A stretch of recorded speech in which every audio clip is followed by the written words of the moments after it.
एक बार का वृतांत है कि नैमिषारण्य क्षेत्र में 88,000 ऋषि मुनि जो है वो एकत्रित हुए। उनमें व्यास देव के परम प्रिय शिष्य सूत जी भी उपस्थित थे। सब ऋषियों ने जो है वो प्रेम पूर्वक सूत जी से पूछा कि हे सूत जी, व्रत और तप करने से मनुष्य को क्या फल मिलता है, सो हमारी सुनने की इच्छा हो रही है, कृपा करके विस्तार के साथ कहिए। सूत जी कहते हैं कि ऐसा ही प्रश्न एक बार नारद ने जो है वो भगवान विष्णु से किया था। तो जो भगवान विष्णु ने जो है वो नारद के प्रति कहा था, वो सारा वृतांत मैं आपको सुनाता हूँ। एक बार का वृतांत है कि नारद मुनि जो है वो विभिन्न लोगों का पर्यटन करते हुए नारद मुनि जो कहा मृत्यु लोक पुमागता, मृत्यु लोक में पहुंच गए, हमारे धराधाम पर पहुंच गए। तो यहाँ आकर के नारद मुनि ने क्या किया, क्या देखा, ततो दृष्टा जनानां सर्वनाना क्लेशम समन्वितान। यहाँ आकर के क्या देखा नारद मुनि ने कि जितने भी लोग हैं सब दुखी हैं। संत जो है वो सरल हृदय होते हैं, दया के धाम होते हैं, दयालु होते हैं। तो उन्होंने दुनिया को देखा, जिसको भी देख सका उसको दुखी ही दुखी देखा, कोई ना कोई किसी न किसी कोई कष्ट से पीड़ित है। तो नारद के मन में जो है वो बहुत दुख हुआ कि देखो ये मनुष्य जन्म पा करके भी कितने दुखी हैं। ये चीज देख करके नारद मुनि के मन में दुख हुआ और नारद मुनि जो है वो दिल में मन में सोचने लगे कि इन लोगों का दुख कैसे दूर हो। ये चिंतन करते हुए नारद जो है वो तो वो एकदम नारद की गति ऐसी है कि क्षण में नारद मुनि किसी की कहीं के कहीं पहुंच जाते हैं। ऐसा वरदान है नारद मुनि को, सिद्धि है। तो एकदम भगवान विष्णु उनके उपासक हैं, भगवान विष्णु के जो पास जो है वो पहुंच गए। और भगवान विष्णु को जो है भगवान विष्णु उस समय नारायण भगवान जो है वो उस समय आराम कर रहे थे। तत्र नारायणम देवम शुक्ल वर्णम चतुर्भुजम शंख चक्र गदा पदम पद्म वनमाला विभूषितम। उनको जो है वो शंख और चक्र और गदा हाथ में धारण किए, चतुर्भुज रूप धारण किए हुए नारायण को देखा। नारद मुनि की ने जो है वो भगवान नारायण की जो है वो स्तुति की और जो है वो भगवान ने बोला, क्या बोला, भगवान विष्णु पूछते हैं नारद को, हे नारद मुनि, आप वैकुंठ धाम में आए हैं, किस प्रयोजन से आए हैं, क्या आपके मन में है, कहिए क्या बात है। हे प्रभु, मैं मृत्यु लोक में गया, वहाँ क्या देखता हूँ कि नाना योनियों से उत्पन्न हुए मनुष्य लोग जो है वो नाना प्रकार के कष्टों को भोग रहे हैं और नाना योनियों में उत्पन्न हो करके अपने किए हुए पाप कर्म के कारण जो है वो दुख उठा रहे हैं, क्लेश उठा रहे हैं। हे प्रभु, मेरे से उनका दुख नहीं देखा गया, इसलिए मैं आपके पास आया हूँ कि कोई उनके पाप ताप को शांत करने वाली कोई विधि बताओ, ताकि वो मनुष्य का जन्म पा करके भी दुखी न हो। हे नारद मुनि, आपने जन कल्याण के लिए बहुत सुंदर प्रश्न किया है, तो सुनो, उनका पाप ताप शांत करने के लिए मैं आपको एक जो है उपाय बताता हूँ। जो कैसा उपाय है, वो स्वर्ग लोक में और मृत्यु लोक में भी अभी तक किसी को कोई पता नहीं था उसका, परंतु आपके स्नेह के कारण मैं आपको जो है उसका जो है वो विधि विधान बताता हूँ। शाम को भाई बंधु को, जैसे कि अभी आप लोगों ने अपने भाई बंधु सबको एकत्रित करके सबको बुलाया है, भगवान का मंडप सजाया है, भगवान का पूजन किया है, भाई बंधुओं को जो है वो कथा सुनो और जो भाई बंधुओं को भोजन कराओ। ब्राह्मणेर भाई बंधुश्चो, ब्राह्मणों को सहित धर्म में तत्पर होकर के नैवेद्य भक्ति दो दद्यात सपदम, और सबको नैवेद्य दो, सबको चरणामृत दो और उत्तम जो है जो चूर्ण तैयार करके ब्राह्मणों को दक्षिणा दे और भक्ति भाव से भगवान नारायण की कथा सुने। ब्राह्मण को दक्षिणा दे, ब्राह्मण को ब्रह्म भोज कराए, प्रीति भोज करवाए, रात को भजन करो, कीर्तन करो जैसे कि हो रहा है, और उसके बाद पूर्ण करके अपने घर को चले जाओ। परंतु कैसे जाओ? घर का चिंतन करते हुए नहीं, नारायण भगवान का चिंतन करते हुए अपने घर को जाओ।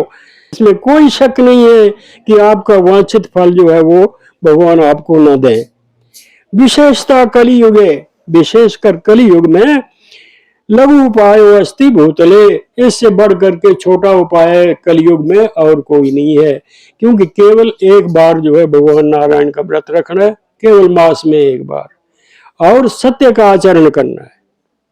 आगे का ऐसा है कि ऋषि कहते हैं कि इस व्रत को सबसे पहले किसने किया?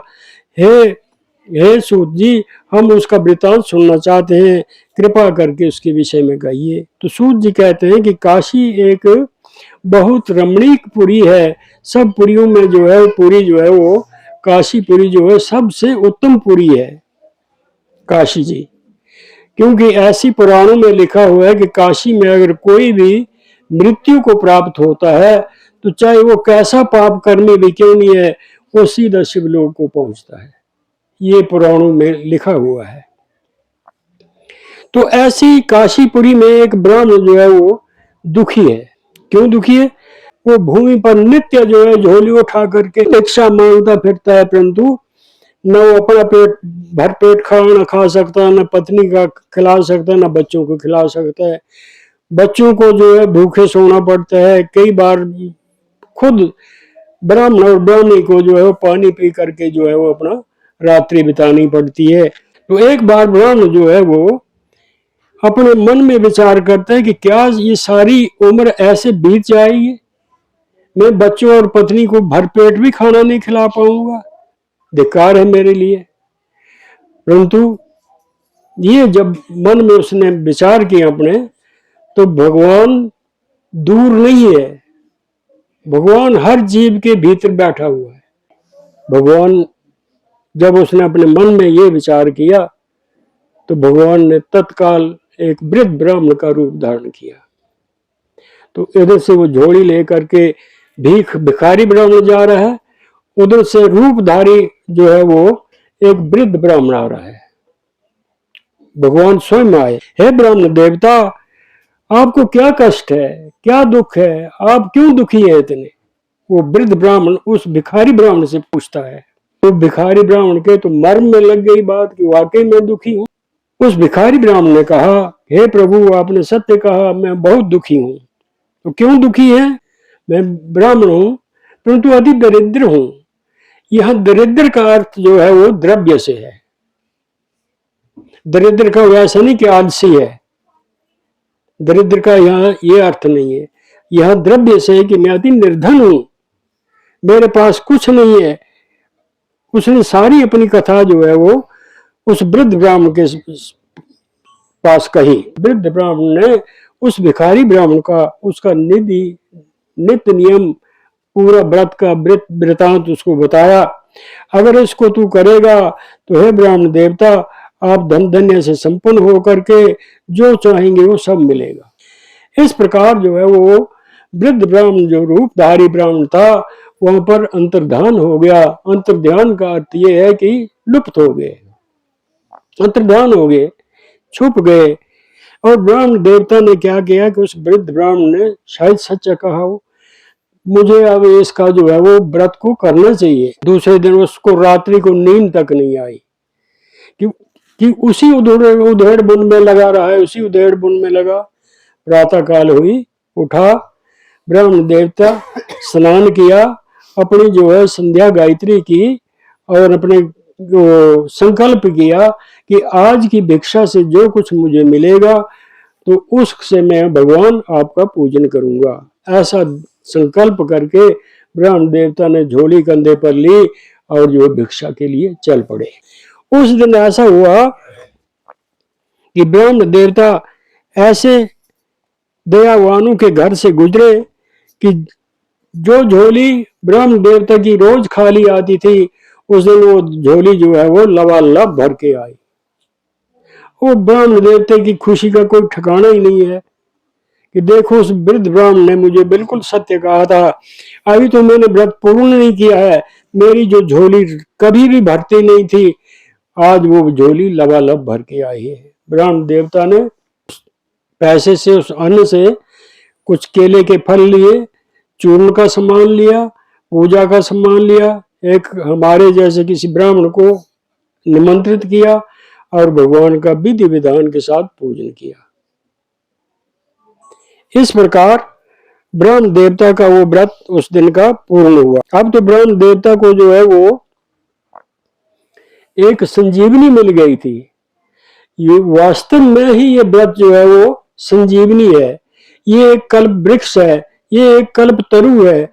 इसके आगे जो भी आप इच्छा करेंगे भगवान उसकी इच्छा को पूर्ण करते, इसमें कोई संशय नहीं है। इस प्रकार वो ब्रह्म देवता हर मास भगवान का व्रत करने लगा और दिनों दिन उस ब्राह्मण का जो है वो उत्थान होने लगा। पहले जो है 2-4 अपने भाई बंधुओं को एकत्र करता, फिर नगर को भोजन कराने लगा, फिर धीरे धीरे पूरी चक्री को भोजन कराने लगा। इस प्रकार दिनों दिन ब्राह्मण का धन बढ़ता गया और ब्राह्मण का धर्म बढ़ता गया, ब्राह्मण का दान बढ़ता गया। इस प्रकार से जो है वो उसको अधिक से अधिक मिलता गया। बार का वृतांत है, लकड़हारा लकड़ी बेचने के लिए जा रहा है, परंतु उसको प्यास ने व्याकुल किया, तो लकड़ी का गट्ठर बाहर रख करके भिखारी ब्राह्मण जो उसका दोस्त था उसके पास गया। भाई सोचा जलपान करता हूँ, थोड़ा विश्राम भी करता हूँ। वहां तो क्या देखता है कि वहां तो ठाट बाट लगे हैं, भगवान का मंडप तैयार हो गया है, लोग आ रहे हैं जा रहे हैं, कथा हो रही है, प्रसाद मिल रहा है। वो बड़ा हैरान हुआ, ये मेरी तरह लकड़हारा था, पैसे पैसे के लिए तरसता था, कई बार भूखे प्यासे सो जाता था, आज इसके घर में ये क्या हो गया, भाई इसकी क्या लॉटरी लग गई। बड़ा हैरान भौचक्का रह गया देख करके, बैठा आराम किया, उसको चनामत मिली, उसको प्रसाद मिला। जब सब लोग चले गए तो ब्राह्मण देवता के पास हाथ जोड़ करके कहने लगे, हे ब्राह्मण देवता, ये आपके पास ये इतना वैभव कहाँ से आ गया, ये कैसे हो गया। तो ब्राह्मण देवता ने कहा कि भाई ये भगवान का व्रत है, इस व्रत को मैंने किया, इस व्रत के प्रभाव से आज मेरे घर में अन्न धन की कमी नहीं है, किसी चीज की कमी नहीं है। इस व्रत के कारण ही जो है ये सब कुछ मेरे यहाँ हुआ है। तो अब वो लकड़हारा कहता है कि ब्राह्मण देवता मुझे भी इसकी दीक्षा दीजिए, मुझे भी इसका जो है विधि विधान बताओ, ताकि मेरी भी जो है काया पलट हो जाए, मैं भी इस दुख से मुक्ति पाऊं। तो आगे का क्या कहते हैं ब्राह्मण देवता, मन में विचार किया काष्ठ विक्रेता ने कि मैं कल नहीं आज ही इन लकड़ियों के गट्ठर को बेच करके इसका जो मुझे द्रव्य मिलेगा उससे है भगवान मैं तेरा पूजन करूंगा। मन में संकल्प करके लकड़ी सर पर उठाई और जो है वो लकड़ी ले लो शहर में पहुंच गया। ऐसे दयानु के नगर में पहुंचा, ऐसे नगर में गया कि जहां बहुत धनी लोग थे, बड़े दयालु लोग थे, दया से परिपूर्ण लोग थे। उनके गांव से वो आवाजें लकड़ी ले लो करता हुआ गुजरा, तो बाहर देखा तो मात्र सेठ ने, ओहो बेचारा कितना भूख प्यास से प्यासा है, लकड़ी उठाई है और अपने शरीर की जो है उसकी दुर्गति है, फटे कपड़े हैं, हड्डी चमड़ी एक हो रही है, ऐसी धूप पर चला है। उसने आवाज लगाई और लकड़ी डलवा दी। इतने दिन उसको 50 रुपए या जितने मिलते थे उस दिन उसने सेठ ने उसको 100 का नोट दे दिया। उसने पके हुए केले के फल ले लिए, क्योंकि भगवान विष्णु को 2 चीजें अति प्रिय हैं, तुलसी दल और ये कदली फल, कुछ भी नहीं हो और जल। वो लकड़हारे का भी जो है उसने कदली के फल लिए और चूर्ण तैयार किया, भगवान का जो है वो विधि विधान के साथ पूजन किया और वो जो है वो भी पुत्रवान हुआ, धनवान हुआ, हर प्रकार की उसकी मनोकामना पूर्ण हुई। इति श्री स्कंद पुराणे रेवखंडे श्री सत्यनारायण व्रतकथायाम 2य अध्याय परिपूर्णम। बोलो श्री सत्यनारायण भगवान की।